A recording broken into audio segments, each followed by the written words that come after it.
YouTube channel. So it's actually my first ever YouTube vlog and it's actually very special because it's my first ever international trip. ഞാനിപ്പോൾ ന്യൂസിലാൻഡിലാണ്. ബ്രിസ്ബെയിനിൽ 3 hours flight journey ആയിരുന്നു. Just land, very excited. So ഞാൻ വിചാരിച്ചു ചെറിയ videos and clips എടുത്തു വയ്ക്കാം, memories also ഞാൻ യൂട്യൂബിൽ share ചെയ്യാമെന്ന് വിചാരിച്ചു. So yes, that's it. Welcome to New Zealand guys. 3 hours flight journey കഴിഞ്ഞ് നല്ല വിശപ്പുണ്ടായിരുന്നു. നേരെ വിട്ടത് ഓക്ലൻഡിലെ ശരവണ ഭവനിലോട്ടാണ്. അവിടെ ഞാനൊരു മിനി ടിഫിനാണ് ഓർഡർ ചെയ്തത്. മസാല ദോശ എന്നും എൻ്റെ ഒരു വീക്ക്നെസ്സാണ്, അതെൻ്റെ ഒരു കംഫർട്ട് ഫുഡ് തന്നെയാണ്.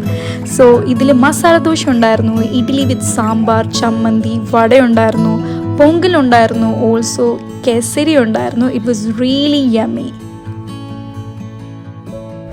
അങ്ങനെ മസാല ദോശ കഴിച്ച് ഞങ്ങൾ നേരെ വിട്ടത് പീഹ ബീച്ചിലോട്ടാണ്. ഓക്ലൻഡിൽ നിന്ന് ഒരു 45 minutes ഡ്രൈവാണ് ഈ ബീച്ചിലോട്ട്. It's actually a beautiful spot for sunset. ഒരു പീസ്ഫുൾ ആംബിയൻസും കൂടിയാണ് ഈ ബീച്ചിൽ. ഈ ബീച്ചിൻ്റെ വേറൊരു പ്രത്യേകത എന്ന് പറഞ്ഞാൽ ഇതിൻ്റെ ബ്ലാക്ക് സാൻഡ്സ് ആണ്. വോൾക്കാനിക് റോക്ക് ഇറോഷൻ ഉണ്ടായതാണ് ഈ ബ്ലാക്ക് സാൻഡ്സ്. പിന്നെ നിങ്ങൾ ഈ കാണുന്ന ഈ rock, it's called Lion's rock. ഈ റോക്ക് ഇവിടുത്തെ വൺ ഓഫ് ദ ഫേമസ് സ്പോട്ടിലൊന്നാണ്. ഇത് വോൾക്കാനിക് റോക്ക് ഫോർമേഷനും കൂടിയാണ്. ഇത് ഇരിക്കുന്ന ഒരു ലൈനെ പോലെ ഉണ്ടെന്നാണ് പറയുന്നത്. ശരി, ഒരു ലൈൻ ഇരിക്കുന്ന പോലെയൊക്കെ ഒരു ഇതുണ്ട്. ഓൾസോ ഇവിടുത്തെ ഇൻഡിജിനസ് മൗരി പീപ്പിൾക്ക് ഈ ബീച്ച് ഒരു സേക്രഡ് ബീച്ചും കൂടിയാണ്. വാവ്, ഒരു ബ്യൂട്ടിഫുൾ സൺസെറ്റ് ആണ്. സ്കൈയുടെ കളർ ഒരു ഓറഞ്ച് ടു പിങ്ക് ഷെയ്ഡിലോട്ട് മാറുവാണ്. And it's actually so beautiful and so soothing to watch. ഒരു ഭയങ്കര പീസ്ഫുൾ ആംബിയൻസും കൂടിയാണ് ഈ ബീച്ചിന്. Loved it. അങ്ങനെ ഒരു ബ്യൂട്ടിഫുൾ സൺസെറ്റ് കഴിഞ്ഞ് നമ്മൾ തിരിച്ച് വീട്ടിലോട്ട് പോവാണ്. സൺസെറ്റ് എപ്പോഴും എനിക്കൊരു പോസിറ്റീവ് വൈബ്, ഒരു എനർജിയാണ് തരാറ്. ഇവിടെ ഇപ്പം 9 PM ആണ്. ഇവിടെ സൺസെറ്റ് ആക്ച്വലി ലേറ്റ് ആയിട്ടാണ്, 9 PM അതെനിക്കൊരു പുതിയൊരു അറിവായിരുന്നു. അങ്ങനെ നമ്മൾ ഓക്ലൻഡിനോട് ബൈ ബൈ പറഞ്ഞ് ക്യൂൻസ് ടൗണിലോട്ട് പോകാനായിട്ട് ഫ്ലൈറ്റ് വെയിറ്റ് ചെയ്ത് നിൽക്കുവാണ്. ഇവിടുന്ന് 1 hour 45 minutes ആണ് ക്യൂൻസ് ടൗണിലോട്ടേക്ക്. Welcome on board your Jetstar flight. To help us depart. അങ്ങനെ നമ്മൾ ക്യൂൻസ് ടൗണിൽ ലാൻഡ് ചെയ്യാൻ പോവാണ്. ഈ കാണുന്നതാണ് സദേൺ ആൽപ്സ്. ഈ മൗണ്ടൻസിലെല്ലാം സ്നോ ആണ്. ഇത് ടോട്ടലി അൺഎക്സ്പെക്റ്റഡ് ആയിരുന്നു. കാരണം യൂഷ്വലി നവംബർ ഡിസംബർ ടൈം ന്യൂസിലൻഡിൽ സമ്മറാണ്. ഒരു ജൂൺ ജൂലൈ ആണ് ഇവിടുത്തെ വിൻ്റർ. സോ ഈ സ്നോ ഒട്ടും പ്രതീക്ഷിച്ചിരുന്നില്ല ക്യൂൻസ് ടൗണിൽ. അങ്ങനെ നമ്മൾ ക്യൂൻസ് ടൗണിൽ ലാൻഡ് ചെയ്തു. ക്യൂൻസ് ടൗൺ എയർപോർട്ട് ആക്ച്വലി ഒരു ചെറിയൊരു ക്യൂട്ട് എയർപോർട്ടാണ്. ഇത് ആക്ച്വലി 2 മൗണ്ടൻസിൻ്റെ ഇടയിലായിട്ടാണ്. സോ ലാൻഡ് ചെയ്തപ്പോൾ അത്യാവശ്യം നല്ല ടർബുലൻസും കാര്യങ്ങളൊക്കെ ഉണ്ടായിരുന്നു. പക്ഷെ നല്ല രസമായിരുന്നു ആ 2 മൗണ്ടൻസിൻ്റെ ഇടയിലൂടെയുള്ള ലാൻഡിങ്. ഞാൻ പക്ഷേ ആക്ച്വലി ആദ്യമായിട്ടാണ് ഒരു ഫ്ലൈറ്റിൽ കയറിയിട്ട് സിക്കാവുന്നത്. എനിക്ക് ലാൻഡ് ചെയ്തപ്പോൾ ആക്ച്വലി കുറച്ച് സിക്കായിരുന്നു. പക്ഷെ ഇപ്പോൾ ഓക്കെ ആയി. ഇവിടുത്തെ വെതർ ആക്ച്വലി ഇപ്പോൾ 14 degree ആണ്. നല്ലൊരു വെതറാണ്. ഞങ്ങൾ എയർപോർട്ടിൽ നേരെ ഒരു കാറ് റെൻ്റ് എടുത്ത് ഈ കാർ വെച്ച് ഞങ്ങൾ ക്യൂൻസ് ടൗൺ കറങ്ങിക്കൊണ്ടിരിക്കുകയാണ്. So this is Queenstown. ഇത് ന്യൂസിലൻഡിൽ തന്നെ മോസ്റ്റ് പോപ്പുലർ ടൂറിസ്റ്റ് ഡെസ്റ്റിനേഷനിലൊന്നാണ്. ഈ സദേൺ ആൽപ്സ്, ഈ മൗണ്ടൻസ് തന്നെയാണ് ഈ ടൗണിൻ്റെ main highlight. And this is lake Wakatipu. ഈ ടൗൺ സിറ്റുവേറ്റ് ചെയ്തേക്കുന്നത് ഈ ലേക്കിന് ചുറ്റുമാണ്. ആൻഡ് ലേക്ക് വക്കാട്ടിപ്പു ന്യൂസിലൻഡിൽ തന്നെ ഏറ്റവും ലോങ്ങസ്റ്റ് ആൻഡ് 3rd largest ലേക്കാണ്. ഈ ലേക്കിന് ചുറ്റുമുള്ള ഡ്രൈവ് ഭയങ്കര ബ്യൂട്ടിഫുൾ ആണ്. ഈ ബ്ലൂ വാട്ടർ ലേക്കും അതിൻ്റെ മുകളിലായിട്ടുള്ള ഈ മൗണ്ടൻസും കാണാൻ ഒരു പ്രത്യേക ഭംഗി തന്നെയാണ്. അങ്ങനെ ക്യൂൻസ് ടൗണിലെ സീനറി ഒക്കെ ഇങ്ങനെ എൻജോയ് ചെയ്ത് പൊയ്ക്കൊണ്ടിരുന്ന സമയത്താണ് ഒരു നീണ്ട ക്യൂ കണ്ടത്.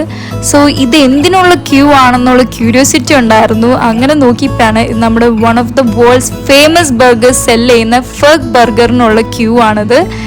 സോ ഇവിടെ ന്യൂസിലൻഡിലോട്ടേക്ക് വരുന്നു എന്ന് പറഞ്ഞപ്പോൾ തന്നെ ക്യൂൻസ് ടൗണിലെ ഫെർഗ് ബർഗർ ഞങ്ങളുടെ വൺ ഓഫ് ദ ബക്കറ്റ് ലിസ്റ്റിലുണ്ടായിരുന്ന ഒരു കാര്യമാണ് ട്രൈ ചെയ്യണമെന്ന്. അങ്ങനെ ഞാനും ആ ക്യൂവിലോട്ട് നിന്നു. നല്ല തിരക്കുണ്ടായിരുന്നു. ഈ തിരക്ക് കാണുമ്പോൾ തന്നെ നിങ്ങൾക്ക് മനസ്സിലായത് എത്ര പോപ്പുലർ ആണെന്ന്. ന്യൂസിലൻഡിൽ തന്നെ one of the best burgers എന്നാണ് ഇവർ അവകാശപ്പെടുന്നത്. ഓൾസോ വേൾഡിൽ തന്നെ 10th പൊസിഷനാണ് ഈ ഫെർഗ് ബർഗറിനുള്ളത്. അങ്ങനെ 45 മിനിറ്റ്സ് വെയിറ്റിന് ശേഷം ഞാനും ട്രൈ ചെയ്യാൻ പോവാണ് ഫെർഗ് ബർഗർ. ലെറ്റ്സ് സീ ഈ ഹൈപ്പിനുള്ളതുണ്ടോ ഈ ബർഗറിന്. വെരി എക്സൈറ്റഡ് ആണ്. സോ ഞാൻ ഓർഡർ ചെയ്തത് ബോംബെ ചിക്കൻ ബർഗർ ആണ്. It's actually huge burger. നല്ലൊരു സ്മെല്ലും വരുന്നുണ്ട്, ആ സ്പൈസസിൻ്റെയും ആ സോസിൻ്റെ സ്മെല്ലും. സോ ഇതാണ് നമ്മുടെ വേൾഡ് ഫേമസ് ബർഗർ. ചിക്കൻ നല്ല ജ്യൂസിയാണ്, ഓൾസോ അത് മാംഗോ ചട്നി ആണ്. സോ ലെറ്റ്സ് സീ ഈ ബർഗർ ഹൈപ്പിനുള്ളതുണ്ടോയെന്ന്. ഓ മൈ ഗോഡ്, ആക്ച്വലി ഇത് നല്ല ടേസ്റ്റി ആയിരുന്നു. ഞാൻ വിചാരിച്ചു ഓവർ ഹൈപ്ഡ് ആയിരിക്കും, അത്ര ടേസ്റ്റ് ഒന്നും ഉണ്ടാകത്തില്ല എന്നായിരിക്കും വിചാരിച്ചത്. പക്ഷേ സീരിയസ്ലി ഇറ്റ്സ് 9/10. നല്ല ടേസ്റ്റി ആയിരുന്നു.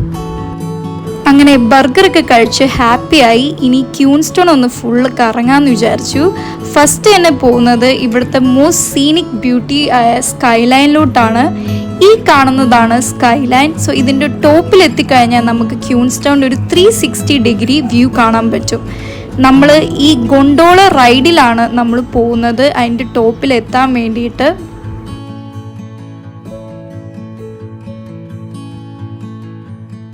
ഈ ഒരു റൈഡിന് $64 ആണ് പെർ പേഴ്സൺ. ആൻഡ് വലിയ തിരക്കുണ്ടായിരുന്നില്ല, കാരണം ഒരു 7 PM ആയിട്ടുണ്ടായിരുന്നു ഇവിടുത്തെ ടൈം. സോ അതുകൊണ്ട് അധികം തിരക്ക് കുറവായിരുന്നു. ഈ റൈഡിന് അത്ര സ്പീഡൊന്നുമില്ല, കുറച്ച് സ്ലോ ആയിട്ടാണ് പോകുന്നത്. പക്ഷെ നമുക്ക് ഇങ്ങനെ ഹൈറ്റ് കൂടുന്തോറും നമുക്ക് ക്യൂൻസ്റ്റോണിൻ്റെ ഒരു ഹോൾ വ്യൂ തന്നെ കാണാൻ പറ്റുന്നുണ്ടായിരുന്നു. ആൻഡ് ഇവിടെ വിൻ്റർ ടൈമിൽ ഈ കാണുന്ന മൗണ്ടെയിനിലൊക്കെ ഫുൾ സ്നോ ആയിരിക്കും.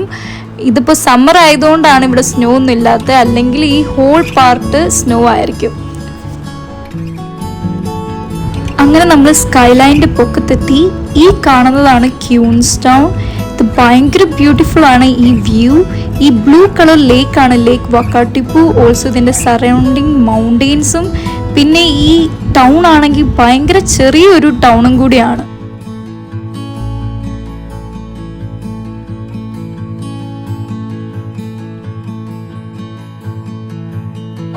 അങ്ങനെ ബ്യൂട്ടിഫുൾ സീനിക് വ്യൂ കഴിഞ്ഞ് നമ്മളിപ്പോൾ കവറാവ് ബ്രിഡ്ജിലാണ്.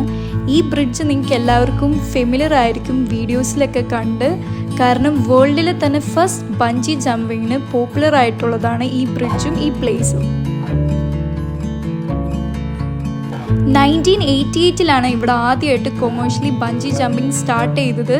ആൻഡ് സിൻസ് ദെൻ ഇവിടെ നിന്ന് 100-500 ആൾക്കാരാണ് ഡെയിലി ഈ ബഞ്ചി ജമ്പിങ് ചെയ്യുന്നത്. ഞാനും ആക്ച്വലി ഇത് ട്രൈ ചെയ്യണമെന്നുണ്ടായിരുന്നു, പക്ഷേ നമ്മൾ വന്നപ്പോൾ ലേറ്റ് ആയിട്ടുണ്ടായിരുന്നു, ഇത് ഓൾറെഡി ക്ലോസ്ഡ് ആയിട്ടുണ്ടായിരുന്നു. ഹലോ ഗൈസ്, വീഡിയോ എടുക്കാമെന്നൊക്കെ വിചാരിച്ചു, പക്ഷെ ഭയങ്കര തണുപ്പാണ്, ഒരു രക്ഷയില്ല. ഇവിടെ ഇപ്പോൾ 10 ഡിഗ്രി ആണ്, പക്ഷെ ഭയങ്കര തണുപ്പാണ്. അങ്ങനെ ഇന്ന് ഞങ്ങൾ ആക്ച്വലി ടോട്ടലി ടയേർഡായിരുന്നു ഫ്ലൈറ്റ് ജേണിയൊക്കെ കഴിഞ്ഞ്. സോ നമ്മൾ ഷോപ്പിംഗ് ചെയ്യാൻ പോവാണ്. ബിക്കോസ് നെക്സ്റ്റ് 5 days ആണ് നമ്മൾ ആക്ച്വലി ക്യൂൻസ്റ്റൗണും മൗണ്ട് കുക്കൊക്കെ നമ്മൾ റോഡ് ട്രിപ്പായിട്ട് ചെയ്യുന്നത്. സോ നമ്മളൊരു കുറച്ച് ഷോപ്പിങ്ങിന് വേണ്ടിയിട്ട് ന്യൂസിലൻഡിലെ വൂൾവർത്തിലോട്ട് ചെന്നു. സോ ഇതാണ് ന്യൂസിലൻഡിലെ വൂളീസ്. ഇതിൽ ആക്ച്വലി ഒട്ടുമിക്ക സാധനങ്ങളും നമ്മുടെ ഓസ്ട്രേലിയ ആയിട്ട് സിമിലർ തന്നെയായിരുന്നു. പിന്നെ കുറച്ച് എക്സ്പെൻസീവ് ആയിട്ട് എനിക്ക് തോന്നി. ഓസ്ട്രേലിയക്കാളും എല്ലാ സാധനങ്ങൾക്കും ഒരു $1 എക്സ്ട്രാ ആയിട്ട് എനിക്ക് ഫീൽ ചെയ്തായിരുന്നു.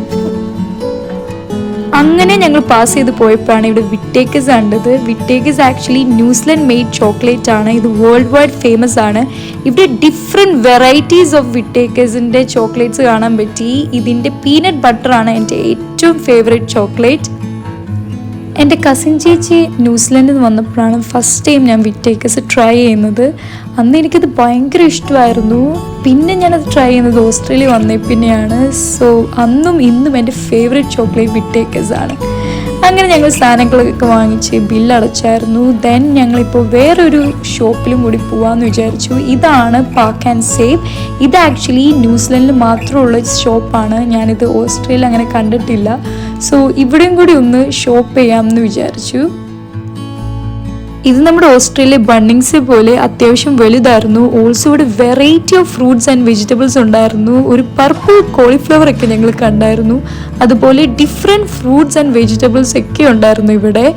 ആൻഡ് നമുക്കറിയാം വൈന് ഫേമസ് ആണ് ന്യൂസിലൻഡും ഓസ്ട്രേലിയയും. സോ ഇവിടെ ഒരു സെക്ഷൻ തന്നെ, ഇവിടെ വൈൻ സെക്ഷന് വേണ്ടി മാത്രം അങ്ങനെ ഷോപ്പിംഗ് ഒക്കെ കഴിഞ്ഞ് ആ ഡേ അങ്ങനെ എൻഡ് ചെയ്തു. ഇനി നാളെയാണ് നമ്മുടെ ഹോൾ റോഡ് ട്രിപ്പ് സ്റ്റാർട്ട് ചെയ്യുന്നത്. മിൽഫോർഡ് സൗണ്ടും മൗണ്ട് കുക്കും ക്യൂൻസ്റ്റൗൺ മൊത്തം കറങ്ങുന്നത്. So stay tuned for my next vlog. By.